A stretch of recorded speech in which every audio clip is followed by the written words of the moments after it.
kwanza walipigia kura kwa nguvu mingi sana. Wale kidogo walipotea, hii mzee wetu Sunguli ndiye aliopoteza. Akaingiza hawa kwa kichaka. Aliingiza jogoo mpaka wakapotea. Lakini tayari kama vile Ken amesema, tumeongea na yeye. Tunaongea na yeye. Ndio unajua ni mtu wa protocol, ni waziri, ni balozi, ni mtu amekomaa kisiasa na amehapa ya kwamba wakati hii hawezi poteza watu wetu. Wote tutaingia katika hii serikali na tutaenda pamoja. Na amesema muona ni hivyo tu, wacha tumlete pole. Unajua memuzi tayari ameingia laini, hiyo ni sawa.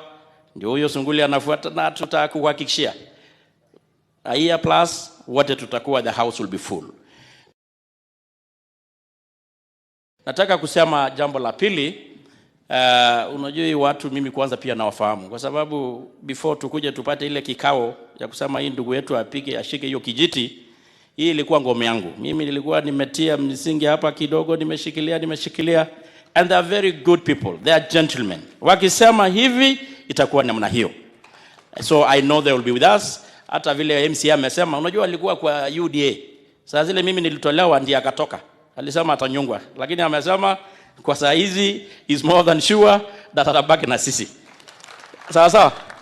Sasa leo usipige kona. Unajua nilijaribu kukupembeleza tubaki ukaniambia kama wewe ulinyongwa, si hata mimi nitanyongwa. Huwezi nyongwa, wewe baki kwa nyumba. Kwa hivyo nataka kusema asante. Tumekuja hapa kuungana na wewe kuchangia kanisa. Hii kanisa sisi tumechaguliwa, wewe kuwa naibu wa rais na rais kuwa rais kwa sababu kupitia maombi. So we are a government, we are a leadership that trust and believe in prayers and believe in supporting the work of God. Na hiyo ndiyo what we believe in, and that is what we subscribe to. Jambo la